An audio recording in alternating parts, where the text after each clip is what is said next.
Mesdames, Messieurs, chers téléspectateurs, vous nous suivez depuis la ville de Lusambourg, chef-lieu de la province du Sankuru.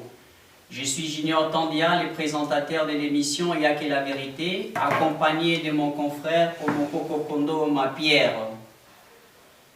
Nous recevons aujourd'hui sur notre plateau Y'a que la vérité, Maître Vincent Médard Lonombe. Bonjour. Bonjour, messieurs les journalistes.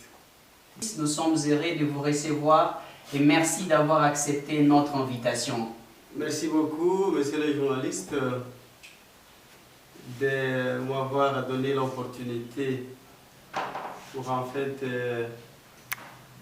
m'entretenir avec vos téléspectateurs à ce début de l'année 2023.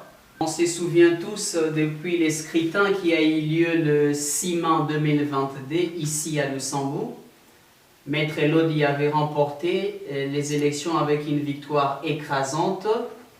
Aujourd'hui, gouverneur des provinces. Ça fait déjà 6 mois. Mais les gens se posent beaucoup de questions autour des infrastructures de base de la province, beaucoup de questions autour de la régie financière de la province, la DGRSA. Et quelques cas enregistrés depuis que Maître Elodi est là à la tête de la province sur l'insécurité. Les activités socio-culturelles, nous sommes là avec vous pour que vous puissiez répondre à toutes ces questions. Maître Elodi parle toujours de sa lutte pour qu'il y ait la stabilité institutionnelle. Mais, de part et d'autre, nous écoutons certains de vos opposants qualifier cette stabilité institutionnelle d'un mascarade politique. Qu'en pensez-vous?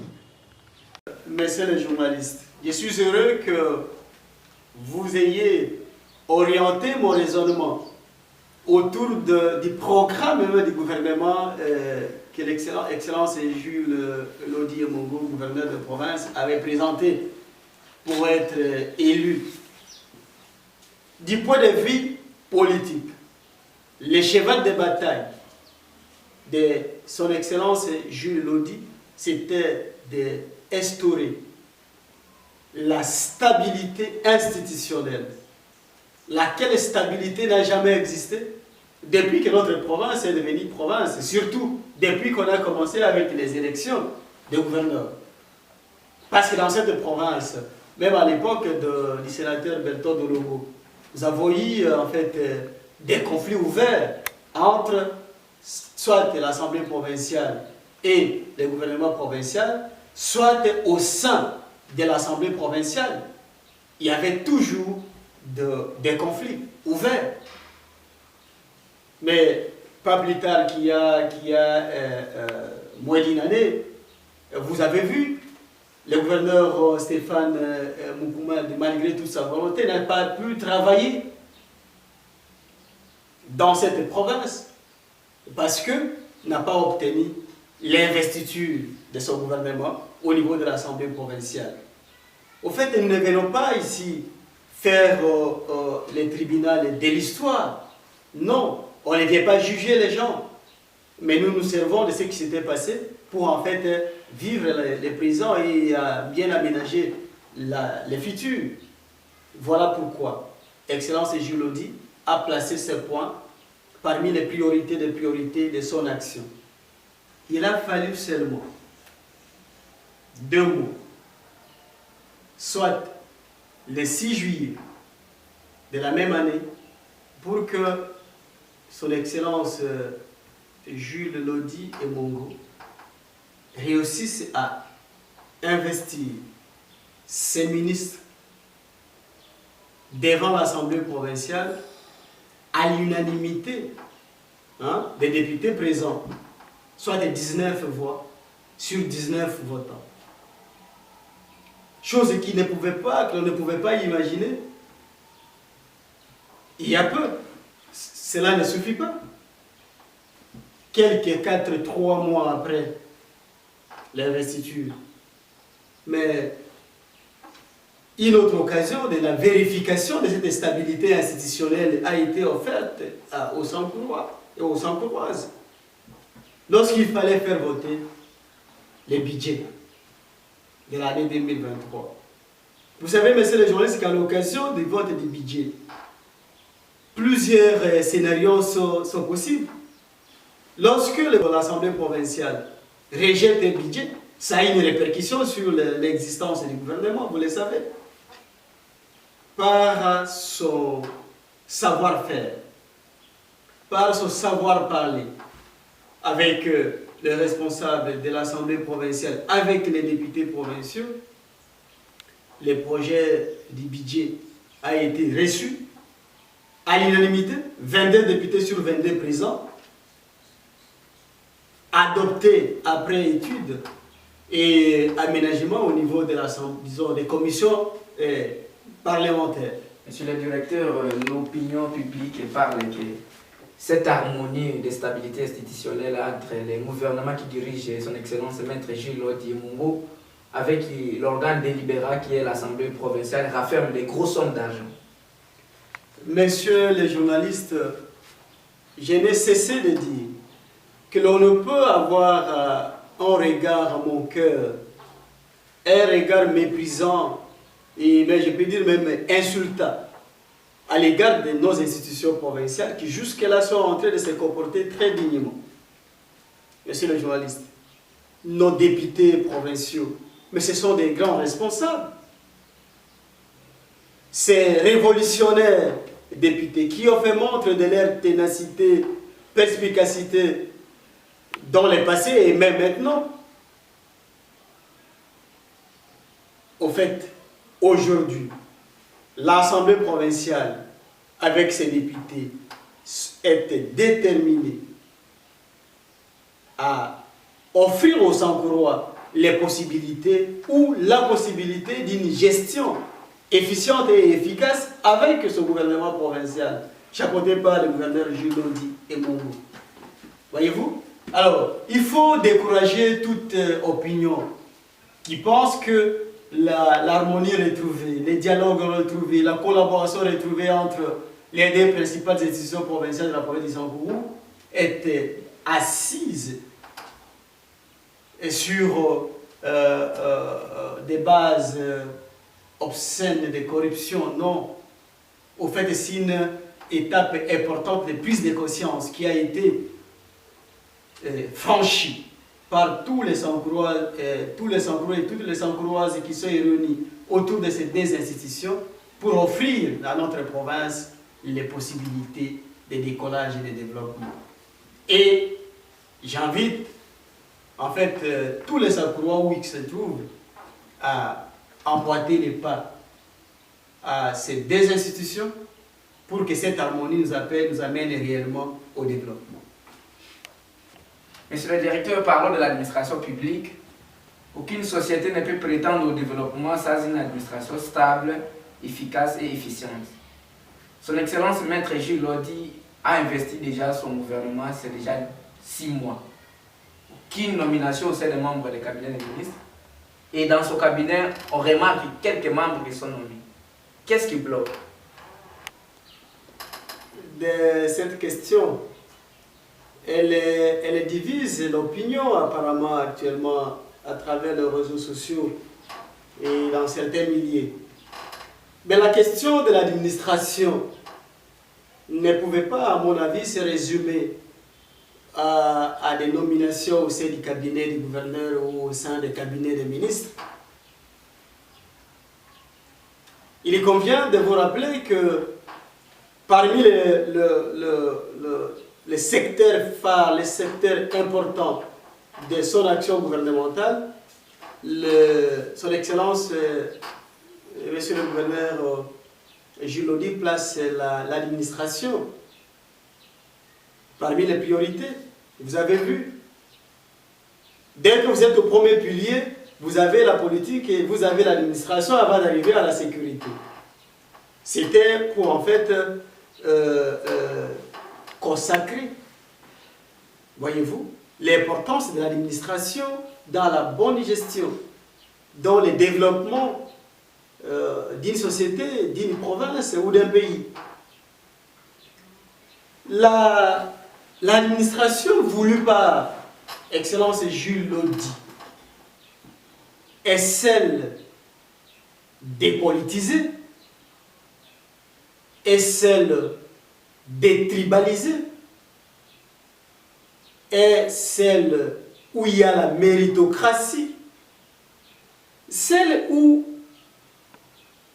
le travailleur, l'agent est mis à niveau de temps à temps, et celle dont la carrière de l'agent est préservée. Mais qu'est-ce qu'on hérite comme administration en province de Sangoro? Ça fait qu'on trouve une administration où la politique a totalement pris en otage, a tout pris en otage, où vous avez un seul agent du reste non mis à niveau, ça veut dire un agent plus ou moins qualifié, mais qui vous touche 5, 10, 20 salaires du fait de ce qu'il a été recommandé par des politiques un peu partout. Une administration politisée à outrance. Voyez-vous, où vous ne pouvez rien occuper si vous n'êtes pas membre d'un parti politique quelconque. Non.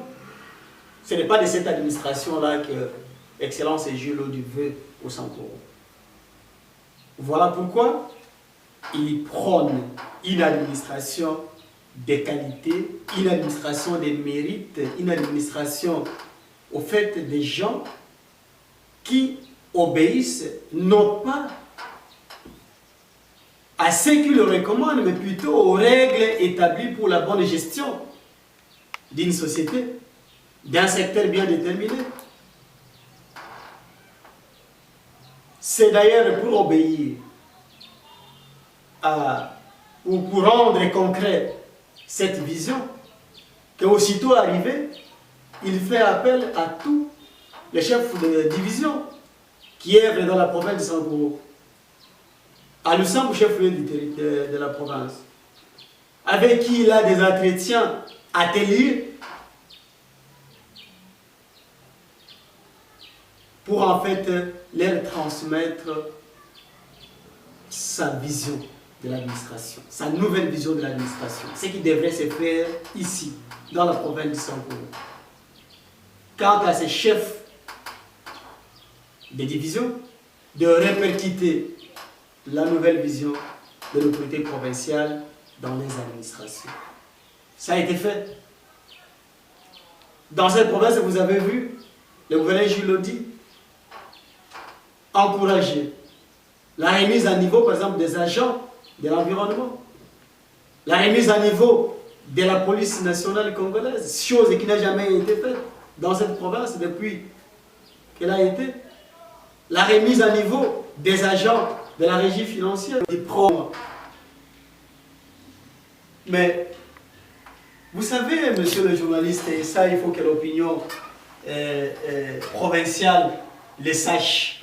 Des nominations qui semblent être Nous avons décrié le fait que dans cette province, on a relégué au second plan la méritocratie pour en fait n'avoir comme seul critère l'appartenance à un groupe politique quelconque pour en fait travailler. Mais dans le contexte d'un cabinet ministériel, c'est plutôt la technicité. On doit avoir les gens qui sont en mesure de rendre service, qui sont en mesure de produire un travail, voyez-vous, aux côtés des ministres.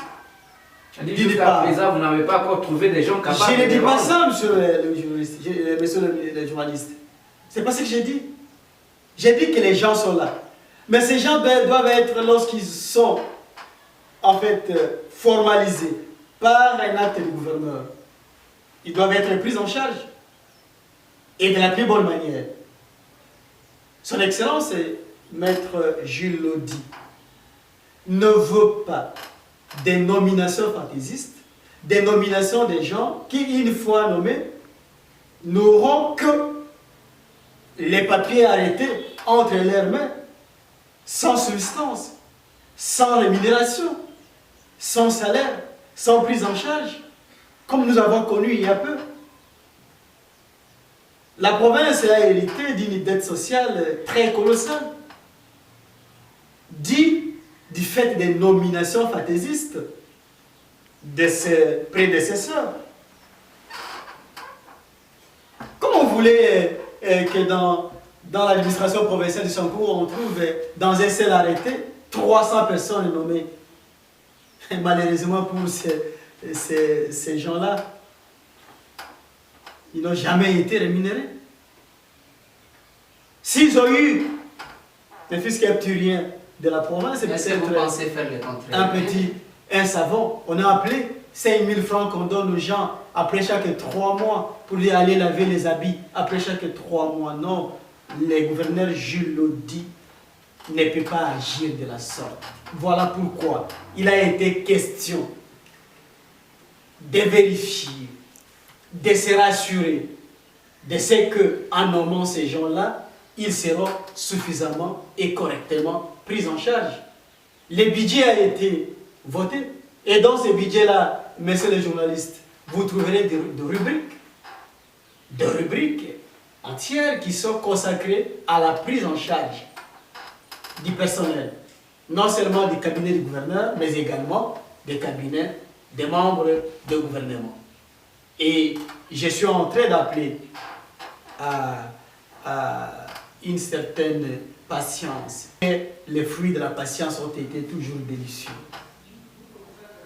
Avec les budgets déjà votés, adoptés, nous croyons très sincèrement que d'ici peu, toutes les personnes qui ont été proposées par les ministres pour faire partie de leur cabinet seront nommées et vont être également prises en charge par la province. Que la province du Sankourou ne cesse d'enregistrer les cas d'insécurité. Vous vous souvenez avec moi, bien entendu, qu'au mois de septembre, plus précisément, dans les territoires des Lodja, on a enregistré les cas de décès dus à l'insécurité. Qu'est-ce que vous faites exactement pour mettre fin à cette insécurité?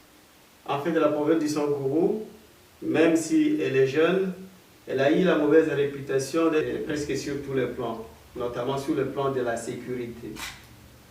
Ben, avant d'arriver au pouvoir, Maître Jules Lodi a vendu un plan, un programme du gouvernement à l'Assemblée provinciale et à la population sankouroise en général. Ces plans étaient résumés autour de 3 piliers fondamentaux, dont les premiers portaient sur la politique, l'administration et la sécurité. C'est que depuis sa lutte pour l'accession au pouvoir, la question de la sécurité les préoccupait déjà au plus haut point. Et arrivé au pouvoir, il avait une méthode, et il a cette méthode jusqu'à aujourd'hui, d'éradiquer en fait l'insécurité à travers la province du Sankourou et instaurer par le fait l'autorité de l'État. Il a cessé de dire qu'il va négocier la paix, il va négocier la restauration de l'autorité de l'État, et si et seulement si cela n'est pas possible, il va imposer cette paix-là. Et c'est ce que vous avez vu. Depuis le 6 juillet 2022, date à laquelle son gouvernement est entré en fonction, il a pris plusieurs initiatives pour en fait attirer l'attention de nos populations sur la nécessité de s'arranger sur la logique de la paix. Voyez-vous, logique de la sécurité des personnes et des biens. Il a fait venir pour cela le responsable de nos secteurs ici à Lusamou, chef-lieu de la province, à qui il a transmis les nouvelles directives et sa vision sur la restauration de l'autorité de l'État.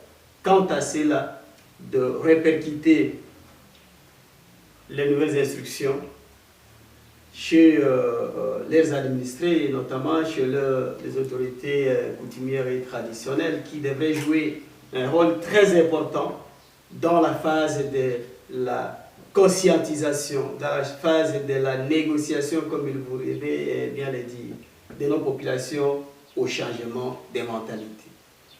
Mais parce que cela n'a pas été accueilli avec faveur par certaines couches de nos populations qui généralement sont soit manipulées, soit à défaut d'information.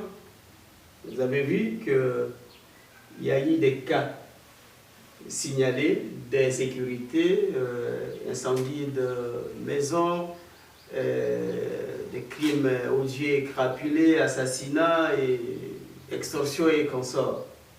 Devant ces faits-là, le gouverneur de la province du Sangourou et tout son gouvernement ne sont pas restés mains croisées. Voilà pourquoi il a été mobilisé les énergies, tant humaines que matérielles, pour traquer où que ces criminels pouvaient se cacher, toute personne qui s'est hasardée ou qui s'hasarderait à troubler l'ordre public d'une manière ou d'une autre. Voilà pourquoi vous avez vu, messieurs les journalistes, des interpellations de part et d'autre.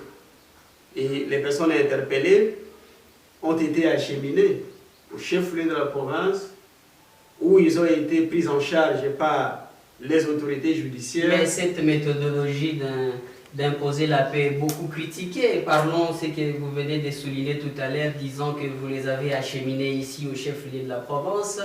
Certains des avocats, bien entendu, au sein de la province, critiquent beaucoup cette méthodologie parce que les instances qui devaient juger ces personnes-là ne se trouvent pas ici à Lusambo précisément, ça se trouve à Lodja. Mais comment se fait-il que vous les amenez de là jusqu'ici?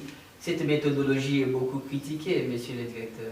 Merci beaucoup, monsieur le journaliste. Je crois que c'est le lieu d'éclairer l'opinion provinciale, même nationale, sur ces faits-là.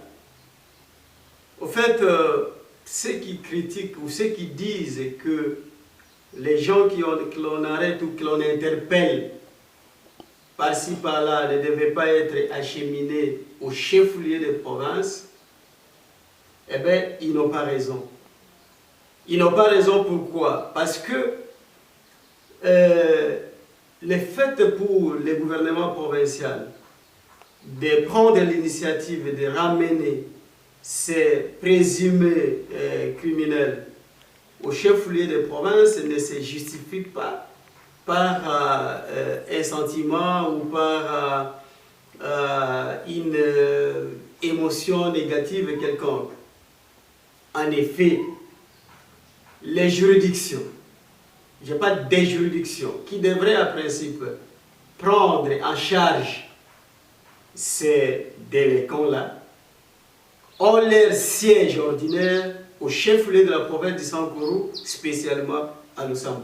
Mais qu'est-ce qu'ils éprouvent? Ils disent qu'ils devaient être jugés à Lodja. Au fait, monsieur le journaliste, l'épineuse question de la présence des institutions judiciaires à Lodja dérange un peu. Ça dérange toute conscience informée et éclairée comme celle des autorités provinciales actuelles. Tenez, messieurs les journalistes, la province du Sangourou a à sa tête, du point de vue judiciaire, une cour d'appel. Après la cour d'appel vient les tribunaux de grande instance de Lusambo. Et bien entendu, quelques tribunaux de paix qui ont été créés. Malheureusement, il n'y a que celui de Lodja qui fonctionne à ce jour. Près de ces trois catégories de juridiction se trouve un parquet. Et les parquets qui sont rattachés devraient également siéger aux côtés de ces juridictions-là. Or, s'agissant de la cour d'appel du Sangourou, il est facile de recourir à l'article 2 du décret numéro 18/26 du 7 juillet 2028 du Premier ministre, je cite Bruno Tchibal à l'époque, qui a créé les cours d'appel dans le ressort de chaque province. Dans ce décret, à cet article précisément, il est dit que la cour d'appel du Sangourou siège à Lusambo.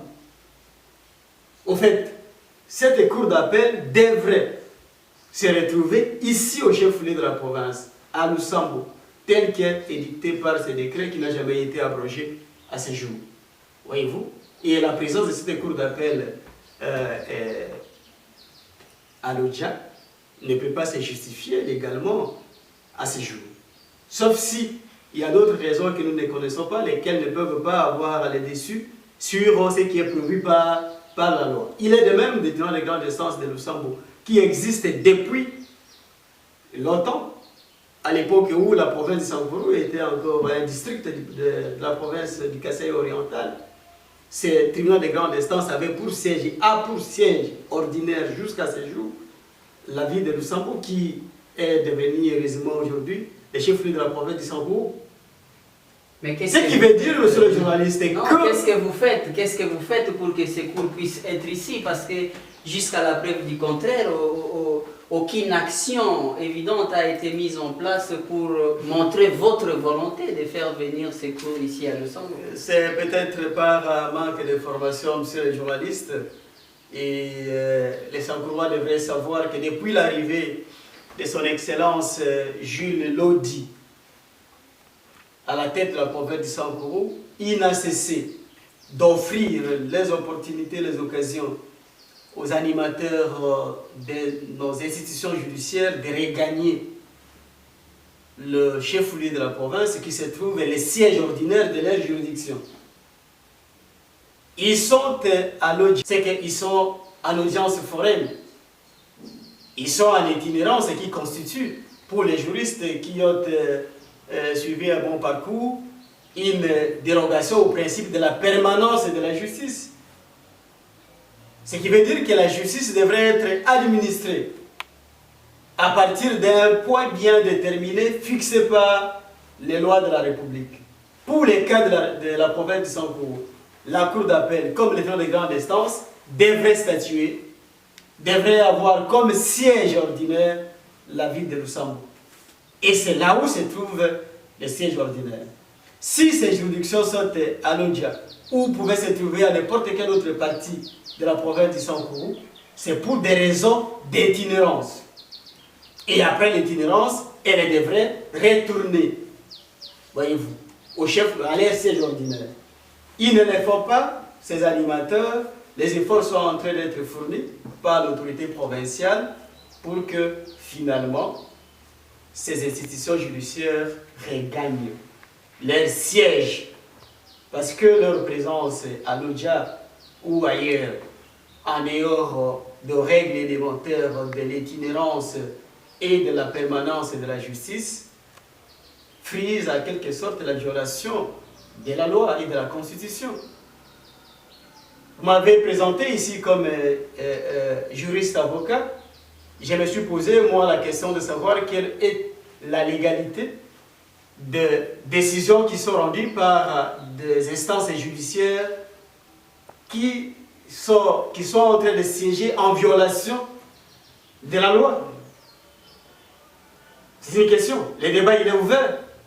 Le gouverneur de province du Sankourou, Maître son Excellence Jules Lodi, avec tout son gouvernement, sont en train de travailler nuit et jour pour la restauration de l'autorité de l'État, pour la restauration de l'ordre public chaque fois que celui-ci arriverait à être troublé par qui que ce soit, où il peut se trouver.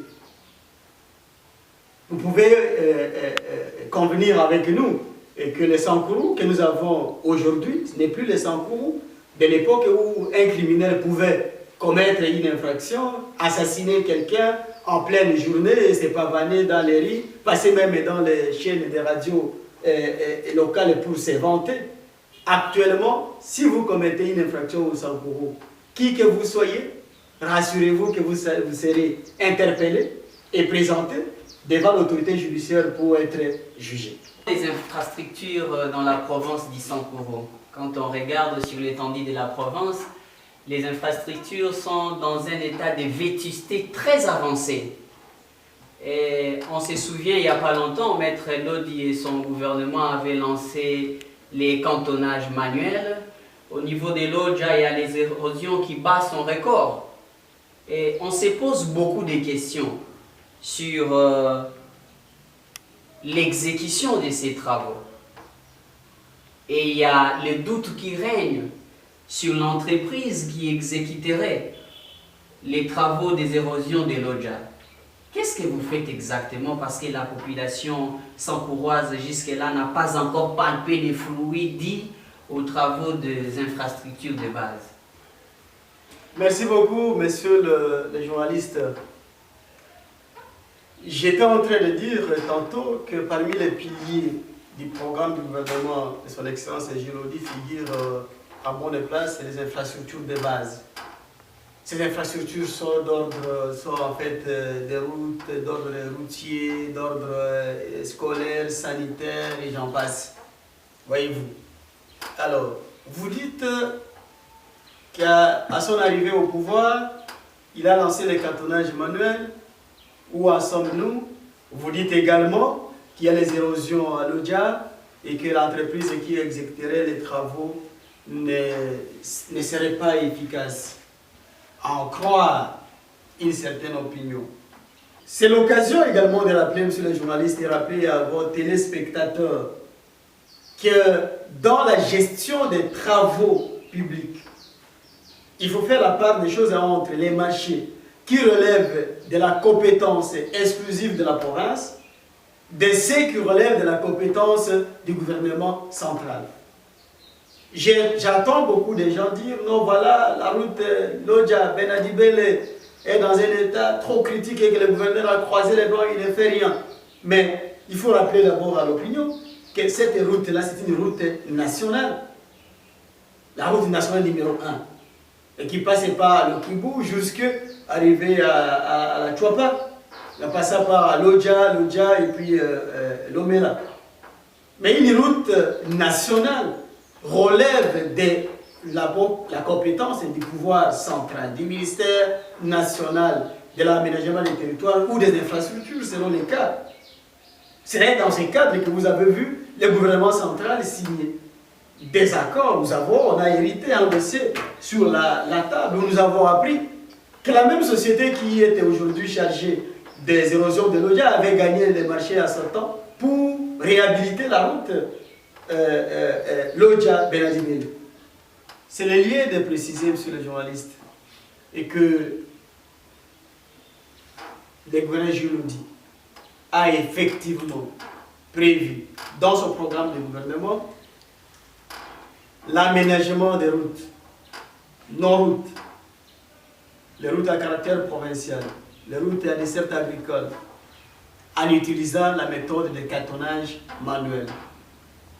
Qu'il a cru et qu'il croit jusqu'à ce jour la méthode la plus adaptée au regard non seulement de l'enclavement de notre province, qui ne permet même pas à ce que les engins quittent d'autres contrées pour arriver chez nous pour même commencer les travaux, mais également au regard de la modicité des recettes ou des ressources que la province égorge. Les travaux ont été lancés, la route Lusambo-Lubefou, les travaux de cartonnage manuel ont été lancés. Ils sont en train de se poursuivre, malgré les difficultés qu'il y a du point de vue des financements. Ça, il faut l'admettre, mais les travaux sont en train de se faire. La route Lusambo-Bujimaï, des travaux ont été lancés et ils sont en train de se poursuivre.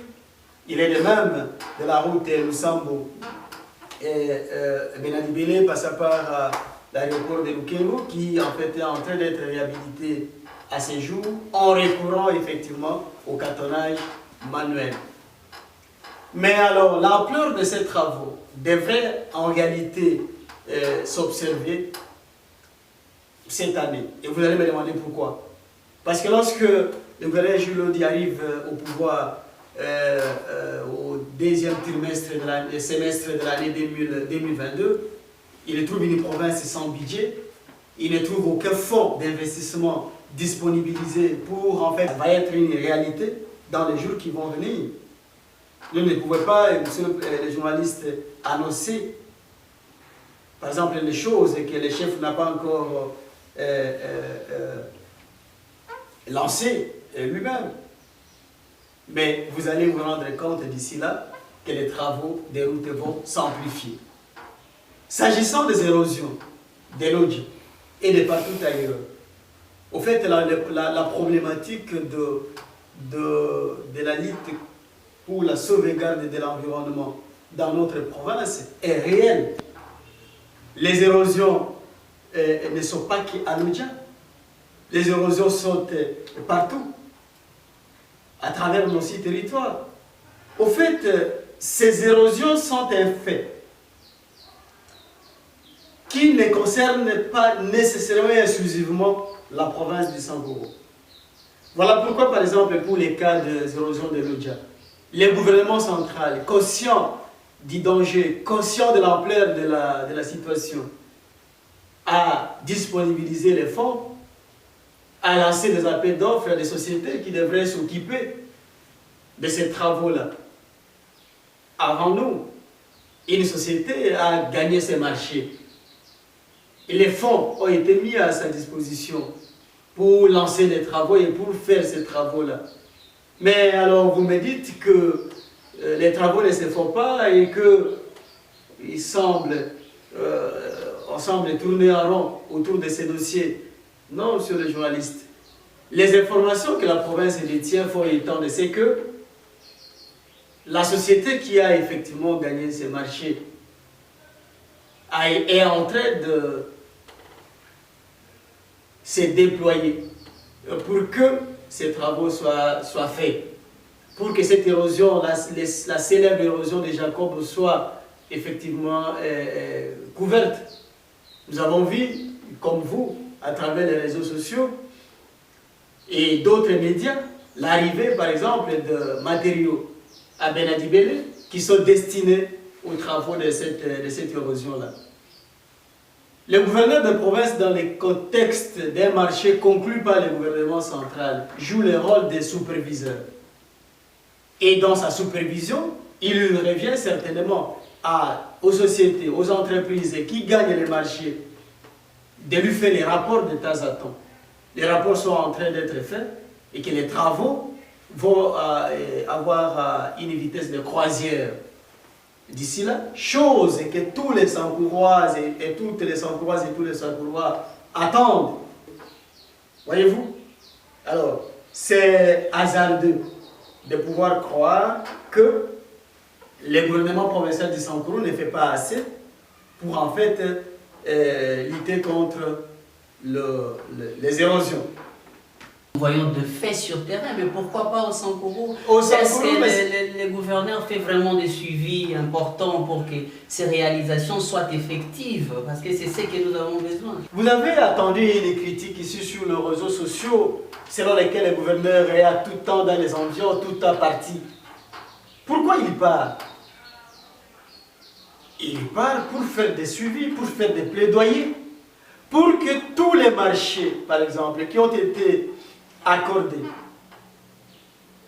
à la province du Sankoro puissent être réalisés, pour que tous les projets qui ont été retenus dans le cadre du budget national ou du budget du pouvoir central pour les comptes et en faveur de la province du Sankoro puissent être réalisés. Parce que nous avons vu dans cette province l'époque, on a vécu une époque où les fonds qui sont mis à la disposition de la province du Sankoro sont volatilisés quelque part, n'arrivent pas à la province. Mais il a dit, le jour où il est venu, monsieur le journaliste, cher téléspectateur, le jour où il est venu lancer les travaux de l'érosion de l'Odja, il a dit, nous sommes venus lancer. Mais nous lançons également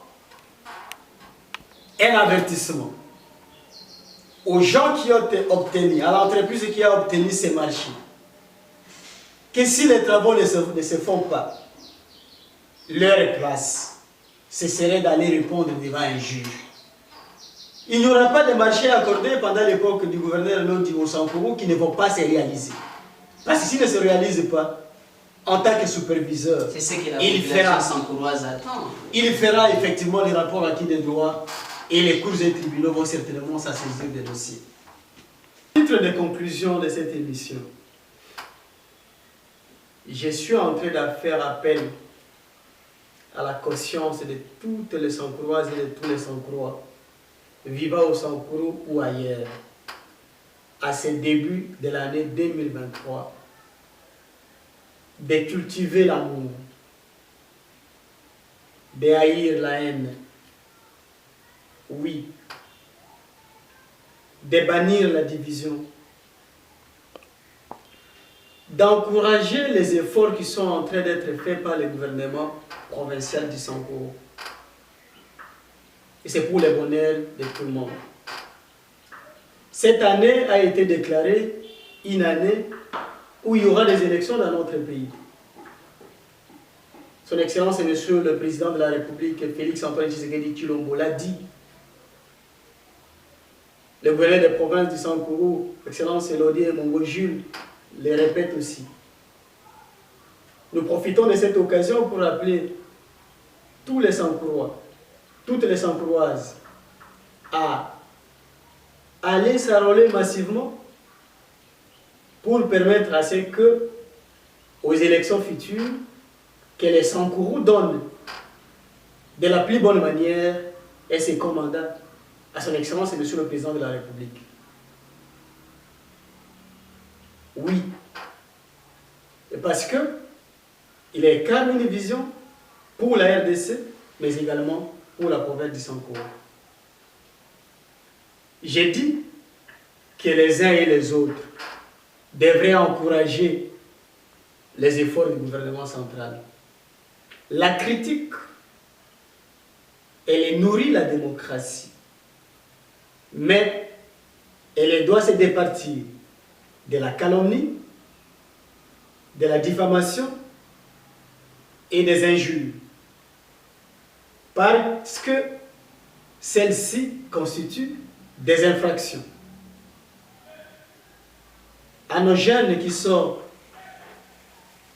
devenus un peu plus exigeants actuellement, nous leur encourageons de demeurer exigeants, nous leur encourageons de demeurer vigilants, mais dans le respect de la loi, dans le respect de la morale et des coutumes de chez nous, dans le respect de l'autorité établie. Ce n'est que de cette manière-là que la contribution des uns et des autres va aider la province d'aller de l'avant. Batata, bamama, bandeko, et c'est qui angai, la koyamba malelo, na plateau, il y a émission Rien que la vérité. Tosori na bandeko, tosori na bino. Province ya Sankuru et uti musika. Tooti na Kasai Oriental, na 2015, 2016 tokomi province. Toshi toleki, bamikozi mibale misato basi baleki. Lelo mokonzi ya Sankuru, oyo badepute provinciaux bapesi responsabilité to charge ya kokamba Sankuru ezali son excellence maître Gilodi et Mongo. Azali mwana Sankuru lokola ba oyo basi baleka. Ayende ko salela Sankuru. Na ye elongo na cabinet na ye na gouvernement na ye mobimba. Alobaki abutia kimia na makambo etali politique. Akolongola makambo ya tribalisme na politisation ya administration. Akolongola insécurité na mboka na biso. Économie na biso ekomata liboso parce que ba investisseur ya sika bakoya kosala na province na biso bana na biso bandeko na biso bakozwa misala mbongo ekokota na province na biso. Alobaki tokobongisa finance na biso.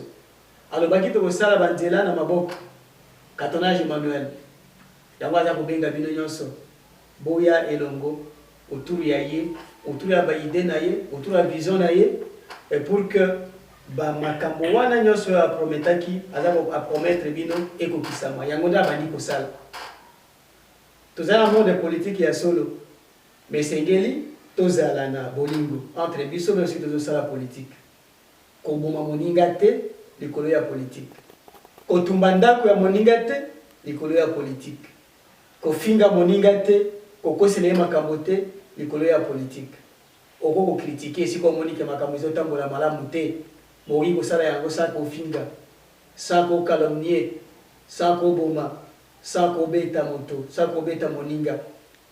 Tolingana, na Sankoro. Sankoro na biso ezali na bato ebele ya bwanya. Tona population jeune, o baza, ba jeune baza ebele, ba mama bazali ebele, ba papa bazali ebele. Soki tomipesi loboko biso nyonso. Province na biso ekolongwa. Na molongwa ba province oyo eza na suka parmi ba province nyonso ya Sankoro, ya Congo. Lelo tozali le 15 janvier, tona ebandeli ya année 2023, année oyo élection ekosalema. Et senga biso nyonso ba Sankoro tango enrôlement ezoya tokende so enrôler massivement pour que tango élection ekoya topesa ba voix na biso nyonso na président de la République son excellence Félix Antoine Tshisekedi Tshilombo pour que a continuer kokamba école na biso a continuer kokamba Congo pour tango ya zo kamba Congo des provinces na biso bezali ko profiter na maya malamu aza ko sala pona peuple na na toli bino botondi na souhaité bino lisusu année 2023 ya malamu makambo ya malamu moto nyonso esika aza kosala azwa nde résultat ya malonga botondi. Merci. Merci beaucoup, messieurs les journalistes.